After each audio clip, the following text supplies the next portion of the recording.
E aí, gente, a Anen Science aqui. No vídeo de hoje a gente vai falar sobre o paper da Chiara Malito e do Vedral relacionado à teoria da construção que a gente estava vendo e a questão que eles querem aplicar ela em Quantum Gravity, né? Gravidade quântica, a gente vai ver por quê. E essa é uma representação meio distorcida, tá? Talvez errada, do que Quantum Gravity é, que é basicamente você querer aplicar princípios quânticos para a gravidade. Então você quer, de alguma forma, embora a gravidade clássica de Newton e de Einstein funcione, tentar meio que tentar entender outros sistemas que talvez as equações de Einstein e Newton não funcionem e aplicar cosmologicamente, né, em coisas principalmente grandes, né, em buraco negro ou estrelas ou qualquer tipo de movimento celeste, a questões quânticas relacionadas a sistemas, né? Quantum Gravity tem a ver com isso. E esse é um exemplo, né, de um campo de vetores, né, só que obviamente não explica por si só, mas é só um exemplo visual que eu achei, mas esse exemplo é um pouco melhor, né, que é Quantum Fluctuations, né. Então em Quantum Field Theory, né, que é o objetivo é entender como esses campos vetoriais funcionam, né, nesse caso a aplicação para a gravidade, seria mais ou menos assim, né, essas flutuações baseadas na parte matemática, né, e agora simulando elas, meio que mostram como seria na prática, de certa forma, uma forma de visualizar essas flutuações em sistemas quânticos que fazem eles serem até meio desordenados, né.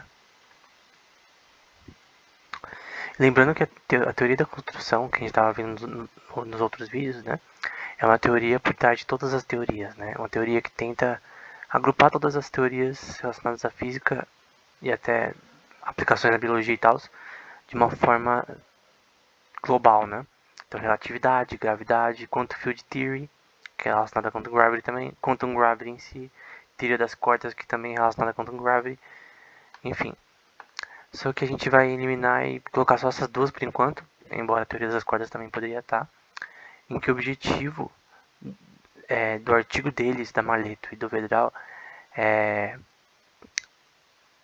meio que mostrar como a teoria deles dá uma relação correta de que a gente deve quantizar a gravidade. A gente vai entender isso mais pra frente. E tem esse duelo, né? De qual que tá certa, né? Embora ambas estejam por enquanto erradas, porque elas não são suficientemente boas. Que é a teoria das cordas, né? Ou string theory, que provavelmente você já ouviu falar no documentário da vida e tal. E loop quantum gravity, em que loop quantum gravity ela tenta meio que canonizar um pouco essas questões de você ter que quantizar tudo, né? De você ter que aplicar elementos quânticos para tudo no universo. Enquanto a teoria das cordas não. Ela meio que tira um pouco essa questão de quantizar a gravidade da forma que a loop quantum gravity faz. Então, é basicamente essa pergunta. A gente deve ou não quantizar a gravidade, né? Qual que é matematicamente a melhor opção para a gente testar experimentalmente, né? Ambas não têm experimento suficiente para se provar, mas são as mais conhecidas nesse assunto, né? Então, no geral, as principais teorias são a teoria das cordas, loop quantum gravity, semi-classical gravity, né, que é meio termo das duas, twistor theory e causal sets. Esse causal sets é muito parecido com a pesquisa de um cara que a gente vai citar já, que é o David Ritchie Finkelstein, que foi alguém que tentou fazer isso, alguém que tentou quantizar a gravidade. Então, então eu acho que ele seria mais essa opção aqui, né? Ele seria mais no loop quantum gravity da vida. Ele tentou fazendo isso aplicando a teoria dos sets. Para quem não sabe, a matemática é a teoria dos sets, só que no caso para a parte quântica, né? Como von Neumann fez, Birkhoff, a gente até viu vídeos relacionados a isso recentemente. Então, esse é um paper, por exemplo, em Quantum Field Theory, só que aplicado para Quantum Set Algebra, que é basicamente aplicações de vários sistemas, Gauge Theory, aplicações de teoria dos grupos bem forte, relacionados a tentar dar uma fundação relacionada a como explicar a gravidade quântica, né? No caso do Quantum Field Theory, em equações de campos, né, vetoriais, para descrever, por exemplo, um buraco negro, descrever um quasar, descrever estrelas de uma forma mais aplicada, usando computação física quântica, quantizando tudo. Então esse é o objetivo, né? Dar uma base fundamental matemática relacionada a isso. Esse também é um paper um pouco menor, é a mesma coisa, a mesma ideia, querer quantizar tudo. O Wittgenstein, ele é muito chamado assim como o cara que tentou quantizar o universo, né? É o cara que tentou aplicar teoria quântica para tudo, no sentido de coisas grandes, né? Então juntar, por exemplo, a relatividade geral na parte clássica e aplicar com determinada certeza a parte quântica, né? Porque você consegue, na física, na relatividade clássica, aplicar isso no geral. Mas um exemplo importante é buraco negro, né? Que você vai ter problemas, que você não vai conseguir descrever esses sistemas tão bem. Embora eles são permissíveis, eles precisam da parte quântica também. Você não pode só usar a mecânica clássica para isso. Então por isso que é tão importante quantizar as coisas para a gente conseguir entender alguns sistemas do universo que precisam ser quantizados, né? E como a Marleto e Vedral falam sobre esse tema, né? Então eu assumo que você já viu os outros vídeos sobre a teoria da construção, então já está na sua cabeça já como funciona. Então basicamente essa parte roxa seria a parte que está sendo constituída do sistema X e T1, X1 e T1, e você está tentando fazer uma aplicação desses dois sistemas para ter a produção deles X2 e T2. E basicamente você vai ter nesse sistema, eu vou explicar já com uma imagem, que dentro desses sistemas, no geral, esse sistema Z, que contém o substrato X1 e T1, você vai ter essas variáveis de informação P+, P+, né, e P-. Então vão ser variáveis de informação que são importantes no seu sistema. E basicamente o que eles vão dizer, que eu vou explicar um pouco mais simples no próximo slide, é que você vai ter mensuradores equivalentes, né? Esse MZ, que é uma propriedade do substrato Z, agindo num campo SQ, composto do mensurador que está no MT. Então, esse MZ e MT eles são meio que relacionados, só que eles juntos são iguais a esse MZ aqui, que vai fazer vai ser mais simples explicar no próximo. Então você tem dois sistemas S que eles são complementares, que eles têm simetria, eles são simétricos. Então basicamente a explicação deles é que eles estão tentando nesse paper usar a teoria da construção, que é uma teoria da informação, é uma teoria que tenta descrever as coisas. Então eles estão tentando basicamente descrever o porquê dessa simetria entre dois sistemas, como ela pode ser explicada usando a teoria da construção. Que esses dois sistemas eles são equivalentes, né? E a gente vai ver isso de uma forma mais simples depois. Na parte da discussão do artigo, eles vão falar, por exemplo, sobre rebits e sobre qubits, em que essa bola ela se chama block sphere, é uma coisa importante na computação quântica também. E você está mensurando um sistema binário, né? De zeros e uns, e o estado no meio, que é o estado de superposição, né? Que são zeros e uns ao mesmo tempo, que é esse PC. Então essa daqui é a esfera, a block sphere, né? E aqui você pode mensurar qubits. Qubits vão ser mais ou menos como se fossem os bits da computação clássica que você usa no seu celular, no seu computador, só que na parte quântica, né? Então o computador quântico ele usa qubits. Essa a unidade de informação que é inerente a computadores quânticos.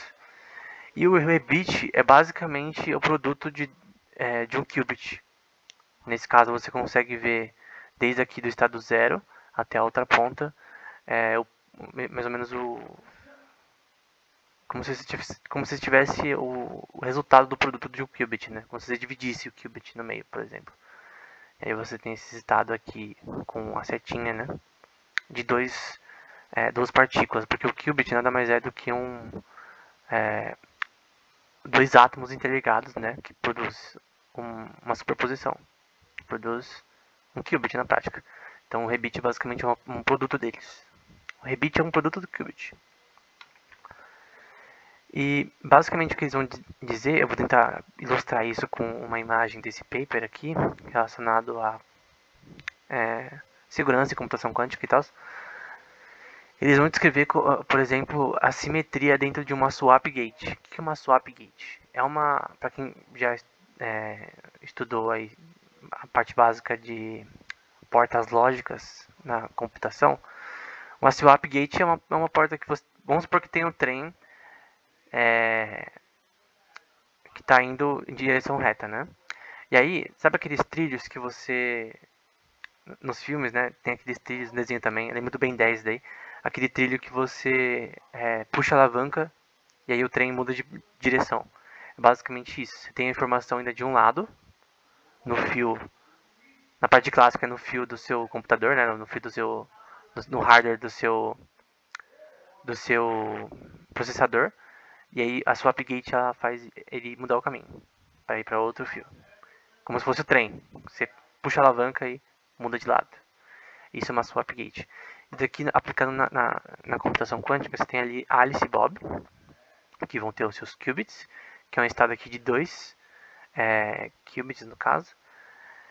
E basicamente o objetivo é comunicação entre Alice e Bob, usando a swap gate, por exemplo. E o que a Marleto e o Vedral vão mostrar é que a teoria da construção ela mostra a razão da parte simétrica e a explicação geral do porquê esse tipo de computação é possível. Porque a possibilidade de você fazer uma swap gate em um sistema quântico é possível. Você pegar um qubit e conseguir fazer ele ser usado dessa forma. É difícil de entender mais ou menos o contexto que eles querem usar, mas basicamente eles dão uma explicação no contexto da teoria da informação quântica, da teoria da informação quântica aplicado à computação quântica. Esse aqui é um paper relacionado à computação quântica na prática. Embora eles citam gravidade quântica e tal, o objetivo deles é computação quântica. Eu acho que esse é o ponto principal deles. Até porque eles não são focados em cosmologia. Então o objetivo deles dentro da computação quântica, principalmente, é mostrar como a teoria deles da construção demonstra o porquê desse tipo de evento acontecer.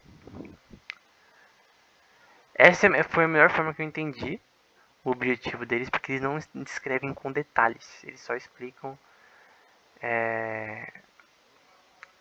a forma como o sistema funciona, mas eles não dão detalhes específicos, pelo menos nesse paper. Nos outros talvez fique mais claro. Mas essa swap gate é uma forma interessante de mostrar o objetivo deles no artigo, né? De tentar explicar como os sistemas quânticos funcionam na prática e como que eles são realizáveis, né? Enfim. Talvez uma forma mais simples de explicar é basicamente que vamos supor que esses dois sistemas são sistemas quânticos interligados e obviamente se você mensurar A ou B você tem um resultado ortogonal, né? Você sempre tem o contrário, tem zeros ou uns. E talvez a teoria da construção da Marleto e do Dwight e agora também do Vedral talvez demonstre mais ou menos como isso pode ser descrito de uma forma mais simples. Então, sumarizando tudo que eu falei, se você não entendeu nada, esse paper deles é focado em ciência da computação, especificamente computação quântica, e o objetivo deles é dar uma explanação clara, usando a teoria da construção deles, que eu já falei em outros vídeos, de como um sistema de qubits, por exemplo, e bits, que no caso são qubits, um produto de qubits, né? Como esses sistemas se interagem, como a simetria deles funciona e como eles são logicamente possíveis de serem realizados na prática. Então, é uma teoria de como as coisas funcionam na prática. Mas ainda assim o paper é meio ambíguo e talvez não mostre os detalhes que deveriam dar. Né? Eles não dão detalhes específicos. Tipo, mesmo na conclusão não é claro o que eles querem dizer. Não é claro o ponto que eles querem chegar. Mas mesmo assim é um bom artigo e talvez fique mais claro nos próximos vídeos. Então, até mais.